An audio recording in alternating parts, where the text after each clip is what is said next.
Mis saludos a todos los internautas que nos ven en las diferentes plataformas. Bienvenido a un gran amigo, José Núñez del Arco de la Cuadra. Gracias, un placer estar aquí. Solamente José de la Cuadra de aquí en adelante. Bueno, José Antonio de la Cuadra, para no confundirlo con mi abuelito. José Antonio de la Cuadra. Y esta es la quinta temporada del podcast Cuéntamelo Todo, donde le damos vida a la historia. Con un invitado de lujo, no sin antes primero agradecer a nuestros auspiciantes, Galápagos Best.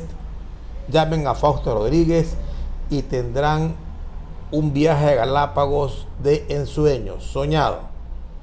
Aldesk, la oficina de abogados más jóvenes de nuestra ciudad. Giovanni Adrián Reyes Muñoz, Doménica de Lourdes Reyes Muñoz. Vas a hacer un contrato, vas a hacer una consulta, tienes alguna duda, todo lo que es en derecho civil, en lo que es... ayúdame, Doménica, ¿qué nomás es que hacen ustedes? Societario, propiedad intelectual, mercantil. Societario, propiedad intelectual y mercantil. Y el Anticuario S.A., ¿quieres asesorarte de antigüedades? ¿Quieres decorar? Ya sabes, búscanos. Mira, José Antonio, en primer lugar, quiero agradecerte porque estés aquí sentado en nuestro podcast. Vamos a iniciar esto conversando de tu abuelo. ¿Qué tan fácil fue ser nieto de José de la Cuadra? Bueno, cuando era pequeño casi no lo sentía como algo tan importante. Yo escuchaba las conversaciones que mis padres hacían recordando cuando era pequeño, cuando eran pequeños, y eran anécdotas que se me hacía mucha ilusión escucharlas. Siempre a la hora del almuerzo conversaban sobre las conversaciones o los paseos en el malecón, o simplemente las idas y venidas de mi abuelo al campo por asuntos legales. El tema de José de la Cuadra, que hace una narrativa del realismo social y es lo más grande que tiene el país. 5 como un puño, qué orgullo. 5 como un puño.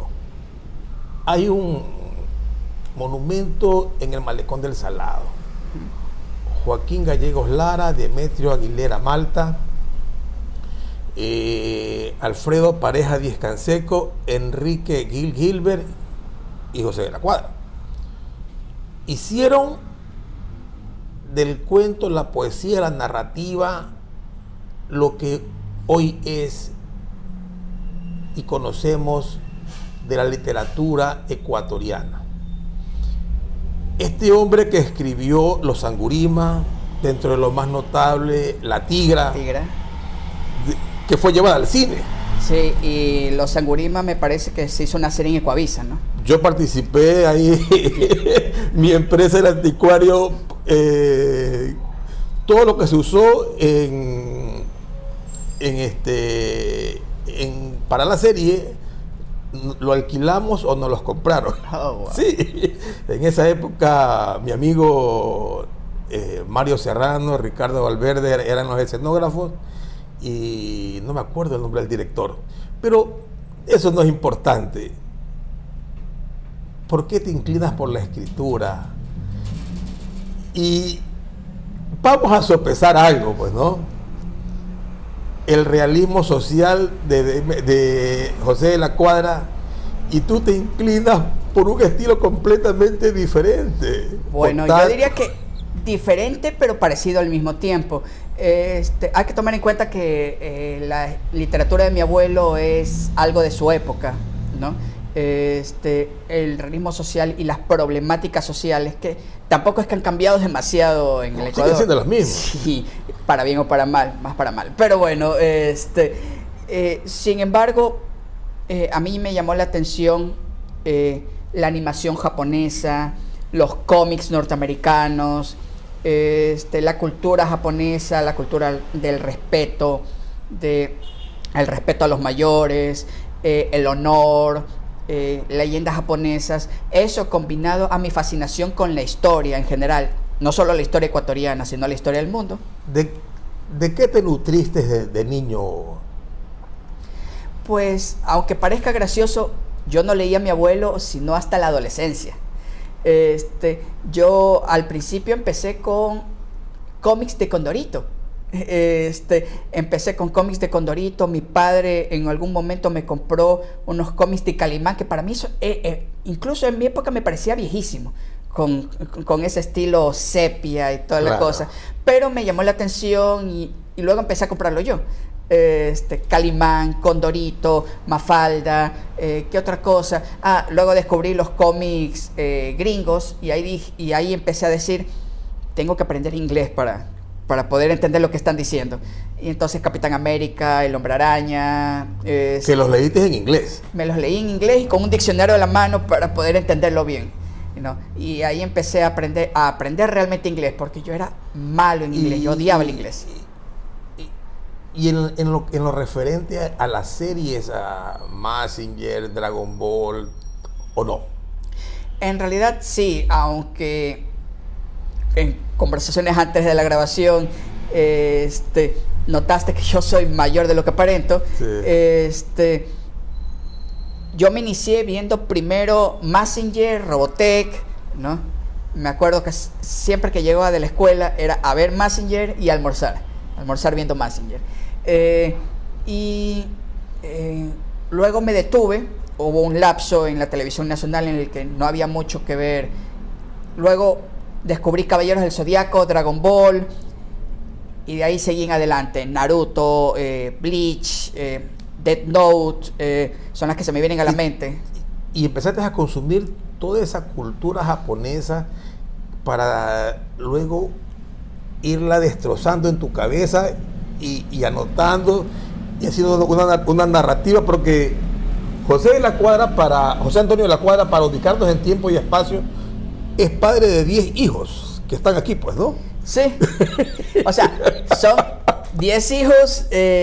Aquí hay que tomar en cuenta que hay algunas colaboraciones por aquí y por allá, pero hijos solo míos son 10 nomás. De ahí hay más colaboraciones y esas cosas. Sí, porque tengo entendido que has trabajado en Diario Extra. Sí. Has hecho por ahí algunas colaboraciones, que es lo más normal en el siglo XXI. A ver, la canción Despacito, colaboración. Los artistas actuales, colaboración. Si hacemos contenido mediático, hacemos una colaboración. Eso es verdad. Sí. No, pero para el asunto de la literatura, para la creación de libros, generalmente nos toman en cuenta si son solo libros que hemos escrito nosotros. Y entonces tenemos de aquí, El aullido de las moscas. Sí, ese fue mi primer libro. Una niebla púrpura inundaba las oscuras calles de la ciudad mientras escasas sombras caminaban tratando de escapar de las garras mortales del frío que acariciaba las calles. Es que esa es otra cosa. Antes de iniciarme en la fascinación por el manga, me fascinó el cine de terror de los años 80. Hay que tomar en cuenta que en esa época yo era un niño de, ¿qué sería? 6, 7 años, y tenía prohibidísimo ver ese tipo de películas. Pero a veces salían ciertas películas que ya habían salido en el cine, salían en retransmisión en televisión nacional. Entonces, cuando mis padres no se daban cuenta, a hurtadillas, veía eso. Obviamente que me daban pesadillas y toda la cosa, pero me fascinó tanto el cine de terror. Luego empecé a consumir literatura de terror y dije, esto es increíble. Después cuando empecé a consumir manga y animación japonesa, me empecé a preguntar, hay mangas para personas de 50, hay mangas para amas de casa, hay mangas para niños y para adolescentes. Tomar en cuenta que para adolescentes son los shonen. Shonen es Naruto, Bleach, etcétera, etcétera, que son los que más llegan acá. Pero también hay 20th Century Boys, que es para adultos. A pesar de que los personajes primero son niños y luego van creciendo a la edad adulta, es un manga para adultos. Entonces yo pensé, ¿habrá mangas y animación japonesa De terror, obvio que hay. Hay inclusive una historia muy buena que me dejó fascinado llamada Uzumaki. ¿Ya? Entonces se combinaron las dos cosas que me gustaron y que me fascinaron desde niño hasta ahora. El terror, el horror, no solo el splatter que dicen los gringos, que es sangre a borbotones, sino el terror psicológico, ¿no? El misterio del Sin terror. llegar a la sangre, pues, ¿no? Sin llegar a la sangre, aunque habrán algunas escenas que necesitarán eso, pero me fascinan en ciertas películas, como por ejemplo Freddy Krueger, Claro. que obviamente hay ciertas escenas que necesitan exageración casi cómica en ciertas cosas, pero bueno, en esa escena no. Si es solo esa escena, si tú ves solo esa escena, no vas a encontrar vas a encontrar la exageración cómica, pero si ves la película completa, no. Entonces está el terror, el horror, la animación japonesa, y poco a poco encontré mi voz narrativa entre esas dos cosas, y una tercera que es la denuncia social, cuando empecé a leer más a fondo a mi abuelito. Entonces un poco de denuncia social también. Conversación final. Ese fue. El sonido de una puerta que se abría interrumpió el llanto de la muchacha. Por sus pasos, los primeros que ella pensó fue en él y, aunque la lógica le gritaba que era imposible, corrió hasta la sala para estar segura de que no se había vuelto loca por completo. Algo que de niño leí,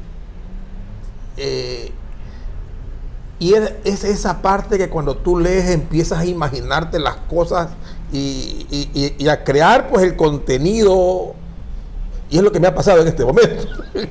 Mucha gente dice que mi literatura es bastante fácil de imaginar. ¿Sí? Será porque doy bastantes detalles, no sé. Y eso que en este Bastantes libro, detalles y compendiados, pues, ¿no? sí, en este primer libro traté de omitir muchos detalles porque mi intención era cuentos cortos y microcuentos. Por ahí hay unos cuentos de 2 líneas por ahí. Algo que me llama la atención, y lo conversaba hoy en la mañana con mi hijo, y le decía, Japón hizo un buen trabajo. Como nación imperialista, pues vendió toda su cultura al mundo. Hoy el mundo consume su cultura sin darse cuenta que está consumiendo la cultura japonesa. Se expande esa cultura a través de la literatura, a través de la comida también. Incluso aquí en Guayaquil hay un restaurante japonés donde no vas a comer sushi por si acaso, ¿no? Se llama Taisuki Taiyaki. Ah, sí. El ramen, los nogiri, onigiris, trato de comer. También descubrí otros par de restaurantes más que no solo ofrecen sushi, que sí ofrecen, sino que también ofrecen ramen. Por ejemplo, hay uno que es inspirado en la serie de Naruto, que queda también, a ver, el Taisuki queda, ambos quedan en Guardés. El Taisuki queda por acá y ese que no me acuerdo cómo se llama, queda por acá, por el otro lado. Justo sigo a ambos en Instagram y no me acuerdo. Y mi comentario iba por lo siguiente, de que yo he ido con mis hijos, hemos ido en familia a este restaurante y veo cómo esa cultura, o sea, va la gente a consumir y a tener un estilo de vida, sería Doménica, o una experiencia en estos restaurantes donde, o sea, es mucho más allá que el sushi, ¿no? Obvio. O sea, el sushi para un japonés es algo como una vez a la semana, si es que. Para ellos es el diablos, lo podía pronunciar bien hace una semana. Okonomiyaki, creo que se pronuncia. El onigiri, el ramen, o sea, son los productos normales. E incluso la fascinación que tienen con la cultura norteamericana desde la base que colocaron después de la Segunda Guerra Mundial. El punto es que deberíamos imitarlos en las cosas buenas, porque bueno, la sociedad japonesa también tiene sus cosas malas. ¿Y cuál es ese libro en que tú tuviste que empoderarte de una mujer. Oh, sí. ¿Cuál es ese libro? En realidad tuve algunos inconvenientes con este libro porque me inspiré en 4 o 5 mujeres, y una de ellas en la que me inspiré, pues se sintió ofendida porque dijo, no, esto es básicamente copy y pega de mi vida, sácame de aquí. Tuve que sacarla, y bueno, tuve algunos inconvenientes, pero de ahí las demás mujeres se sintieron hasta honradas. Me inspiré hasta en mi madre. Enero 5 del 2007, renuncié a la idea de dejar este mundo. ¿De qué me serviría si de todas maneras siempre he sido un espectro? Hace meses que recibo llamadas y mensajes que no contesto. Víctor me suplica que coma, que salga, que hable, que me bañe, que lo mire. Que lo mire, si pudiera lo haría, si pudiera hacerlo sin sentir que el día de su madre lo escupió a ese mundo, se me desgració la existencia. Él no entiende, me pregunta, ¿qué puede hacer para que sienta mejor? Para que me sienta mejor. Quisiera decirle que desaparecerse sería buena opción, pero el solo hecho de pensar en dirigirle la palabra me revuelve el estómago. Hay mujeres que son así, hay mujeres que son muy amantes, y también incluí esa versión de las mujeres.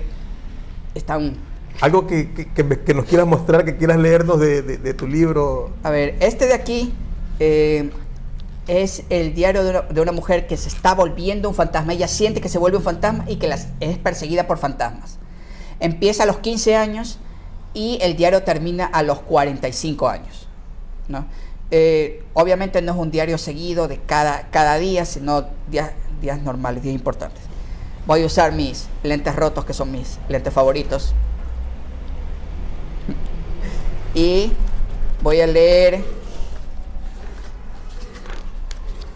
la primera entrada del diario. Agosto 8 de 1987. Empiezo este diario con una sola meta: exorcizarme de todo. Deseo quitarme todo este peso que mi familia, mis estudios y la gente a mi alrededor me imponen. El escribir estas líneas me hacen sentir liberada. Es una forma de gritar sin hacerlo, porque los diarios no atacan, son silenciosos sirvientes de quien los usa. Ellos fielmente mantienen su silencio sepulcral mientras reciben quejas, llantos, reclamos y amores sin decir nada al respecto. Este no ha de ser un diario en el sentido de que no siempre escribiré lo que me pase cada día y cada momento, sino que, al contrario, solo anotaré cosas que valgan la pena ser leídas y recordadas. Porque, como leí por ahí, cuando uno cuenta la vida, todo cambia, aunque ese cambio no se nota al principio. Cuando uno lo hace, la vida, mi vida, irá cambiando, y a su vez iré describiendo lo que supuestamente será mi fin. El tan solo empezar a escribir este testimonio irá dejando pistas de aquel final del cual aún no tengo la menor idea. Y el resto dejémoslo para que vayan a comprar el libro, pues. Claro, esto es de El Ángel Editor en Quito, con Javier Oquendo, de la colección Flor de Ángel. La puedes encontrar en Quito en estos momentos, o con Javier Oquendo. De los más recientes que tengo, cambiando un poquito el panorama, es Shinjuku Blues y El Umbral. El Umbral lo saqué el año pasado, recién a finales del año pasado. Y obviamente el manga ecuatoriano Death Metal está completamente agotado. Es un manga completo. Y sé que tu vida no es fácil, no ha sido fácil. Ay, sí. Sé que la vida del escritor no es fácil. O sea, si nos ponemos a ver el contexto, cada ser humano tiene un problema, tiene sus propios problemas. Bueno, aquí te interrumpo. Mi madre me dijo que estaba muy orgullosa de lo que escribía, que quería que siga escribiendo y que siga publicando, pero que tome ejemplo de mi abuelo. Mi abuelo fue abogado, y él escribía en sus ratos libres. No. Mi idea era lo contrario: trabajar en la escritura y obtener dinero de forma convencional en mis ratos libres. Honestamente, al principio me fue bien, hasta antes de la pandemia. Incluso pude laborar en el extra con estos, haciendo los guiones para cómics, de los cuales en esos momentos pagaban bastante bien. Vendía mi libro, Shinjuku Blues salió bastante bien, ¿no? En papel, $20, hay su versión digital, de lo cual por suerte la editorial sí me paga regalías. Hay editoriales que no lo hacen, de las pequeñas. Y bueno, pero llegó la pandemia y digamos que todo empezó de bajada. La pandemia nos afectó a todos. Sí. Y muchas empresas recién están saliendo del problema de la pandemia. Igual en mi caso. Ya, pero sí te digo una cosa, ¿no? Y esto como un llamado de atención a nuestros internautas que nos ven cada semana en nuestro podcast. En serio, consumamos lo nuestro, consumamos lo que tenemos, porque en realidad es lo que son las bases de ese país que necesitamos. Y estoy de acuerdo, no recuerdo el nombre de tu amigo que te hizo un TikTok, Oh, disculpa, no me acuerdo honestamente. Espérate, déjame buscarlo, ya, porque a él me encantaría tenerlo también, porque él dijo una gran realidad, ya. ¿De qué sirven estas academias si no es para premiarse entre ellos mismos? Es algo lamentable que creo que sucede en el mundo de la literatura en general. Y va a repetirme. Pareces Monturio. ¿Es Monturio o Monturio? Sí, Sinceramente es no él. sirve. Ya, él se llama... Dominique, por favor, mírame cómo se llama. Él es profesor de literatura, creo. Sí. Ya, entonces... Paul Alberto Pinos. ¿Cómo? Paulo Paulo Alberto Pinos. Alberto Pinos. Sí. Ya, entonces, Paulo Alberto Pinos es de los hombres progresistas que sabe poner el dedo en la llaga.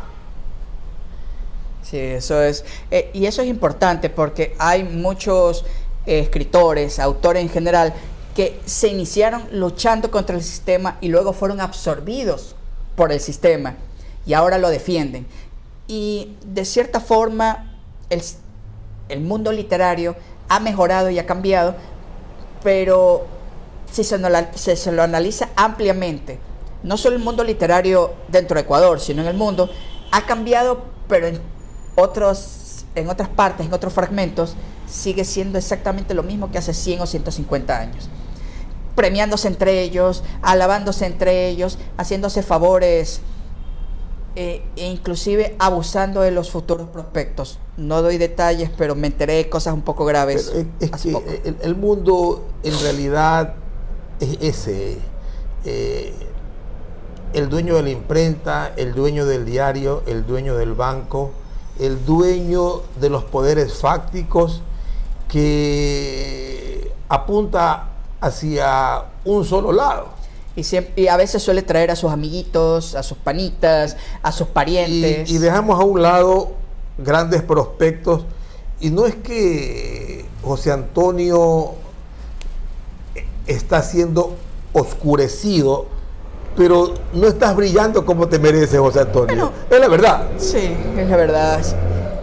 Lamentablemente, no solo en el asunto de publicitar mis libros, muchas veces tengo que ir a publicitarlo a mis contactos, a mis amigos, a mis conocidos, y aún así tengo lectores que cuando caí, y he caído 2 veces, al principio de la pandemia y el año pasado, evito detalles, pero simplemente caí feo. La segunda caída fue la peor. Si te comenté, no sé si Pero sí. Las caídas son eso, son para levantarse. Son para levantarse, pero Nosotros, yo he quebrado 3 veces por si acaso. ouch. O sea, a lo que voy es que muy pocos colegas dijeron, te voy a echar una mano. Quienes sí me echaron mano fueron lectores que habían consumido mis obras y han dicho, no puede ser que estés así. Me gustan tus obras, dame una cuenta, te voy a depositar, ¿dónde te puedo enviar tal cosa para ayudarte? Muchos lectores al darse cuenta de que de mi estilo, de que las historias que he hecho les gusta, y darse cuenta de mi situación, ¿ya? Pues no solo se han dedicado a consumir mis obras, sino que cuando se han dado cuenta que me he caído, me han echado una mano. Y eso es lo que me encanta. Esa es la bondad de la escritura, la bondad del que recibe la escritura y la bondad de lo que ha sembrado. O sea, son 10 hijos que están creciendo. Sí, y especialmente este 10º, que es un malcriado. ¿Cuál es este? Déjame verlo. Este es El Umbral. Este lo saqué en octubre del año pasado. Este, en cambio, es un thriller policial, con toques de terror. ¿Qué mierda es? Preguntó el oficial Beltrán. ¡Ah, caramba! ¿Eso qué mierda importa?, exclamó Víctor, mientras avanzaba para intentar abrir la celda donde el detective y la patóloga se encontraban. Una cosa, me reí por lo siguiente, pues, ¿no? Baltasara. Esos nombres fantásticos que solamente los pudo dar José de la Cuadra en su narrativa, porque no le cambió el nombre a nadie. Usó los mismos nombres autóctonos nuestros. Y tú estás usando esos apellidos nuestros. O sea, trato de adaptarme a lo que conozco, no solo a mi entorno, no solo a la cultura japonesa, de la que no solo la he conocido por ver animación japonesa, sino por investigar, por viajar, por conversar con gente autóctona de leer su literatura. Pero traes y tratas, o sea, de ese realismo ponerlo acá, pues, ¿no? Claro, es una especie como de un nuevo realismo mágico. No realismo mágico de mariposas amarillas, sino un realismo mágico como el de Haruki. De repente una persona se va a dormir y al mismo tiempo se vuelve un fantasma entre el tiempo y entre el futuro, o espíritus de la Segunda Guerra Mundial que están custodiando la entrada hacia el otro mundo, y al mismo tiempo comentan sobre el pequeño Kafka, un niño abandonado.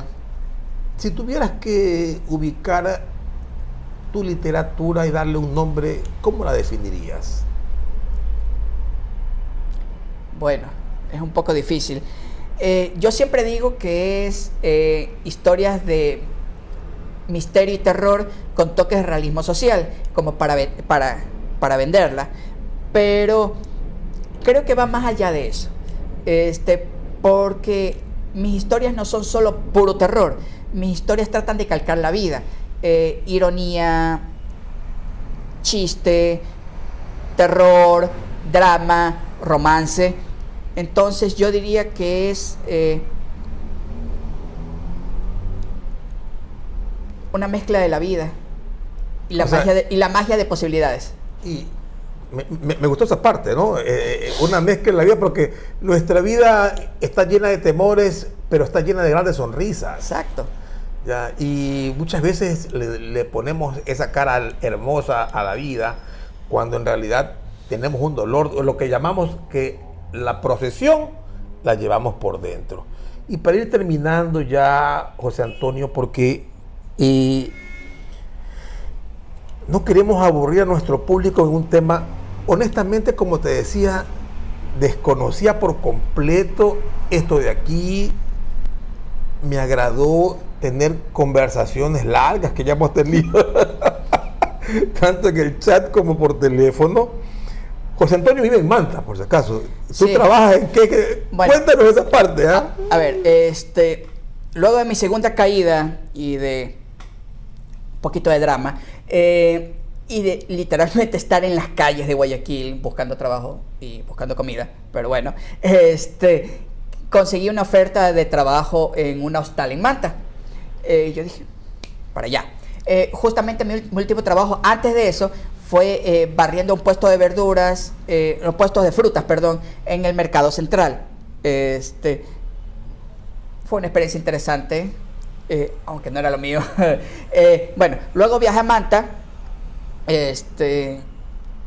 me dieron casa, me dieron trabajo, aunque es una experiencia muy buena. Tienes calor familiar, en cierta forma. En cierta forma.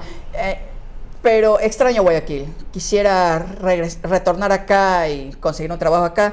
Pero sí, estoy viviendo en Manta, estoy laborando allá, estoy atendiendo el hostal Caso Miña, ¿no? Queda en la calle Flavio Alfaro. Y también estoy vendiendo mis libros. Por lo menos El Umbral, que por cierto se desarrolla en Anconcito, ¿ya? Cada libro se desarrolla en diferentes lugares. Antes de terminar, Shinjuku Blue se desarrolla en Guayaquil y obviamente en Japón, en Tokio para ser exacto. Aquí el Diario de la Mujer Fantasma se desarrolla en un pequeño pueblo de la costa ecuatoriana y en Guayaquil. Death Metal se desarrolla en Guayaquil enteramente, en un Guayaquil ficticio obviamente. Y El Aullido de las Moscas se desarrolla en diferentes lugares del mundo. Me quedo, voy a robarme un minuto. ¿Por qué Anconcito? ¿Ah? ¿Por qué Anconcito? Me fascinó una historia que escuché y luego la investigué y la corroboré de la empresa petrolera inglesa que decidió explotar petróleo allá hasta el punto de dejar las playas completamente contaminadas. Entonces yo dije, luego de que la empresa acabó con todo el petróleo y contaminó toda la playa, se fue toda la empresa con todos sus ingleses. Yo me quedé pensando, ¿qué pasaría si esos ingleses, si la empresa se hubiera ido pero los ingleses se hubieran quedado? ¿No? Los ingleses típicos gringos, pero... Blanco, rubio, ojos azules. Exactamente. Barba partida y nalga chata, ese sería más o menos.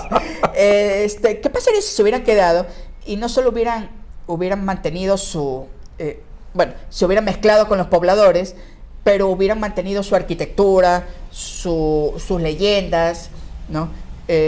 Incluso su corrupción? Porque incluso en Inglaterra hay corrupción. Entonces empecé a desarrollar El Umbral. Una historia, como dije, un thriller policial que tiene algo que ver con venganza. Y se desarrolla en Anconcito. Incluso hablo un poquito de cómo está el estado de Anconcito actual. Bueno, en la época en la que se desarrolla es en la década del 90, ¿no? Y bueno, finales del 90 para ser exacto. Y estoy muy contento porque este es uno de los pocos en los que decidí que sea un libro completo, pero al mismo tiempo con gráficos, en este caso gráficos de Larry Flores, ¿no? Que es un dibujante muy bueno, ecuatoriano, que ha hecho portadas para bandas de rock internacionalmente, y estaba trabajando para Papelesa, ¿no? Bueno, ahorita no sé en dónde estará trabajando este muchacho, pero es bastante bueno para hacerlos. Te agradezco infinitamente, José Antonio, tu visita aquí a este podcast. Vamos a adquirir ese libro, te lo voy a comprar. Sinceramente, felicitaciones, y a nuestros amigos internautas, ya saben, Legal Desk, si quieres asesoría jurídica, legal. Galápagos Best, si deseas viajar a Galápagos, y el Anticuario S.A. como un sitio donde poder adquirir objetos antiguos. Un abrazo, sinceramente. Gracias. Felicitaciones, y sé que te va a ir bien. Tus días serán mejores, José Antonio. Gracias. Vamos, y la foto final.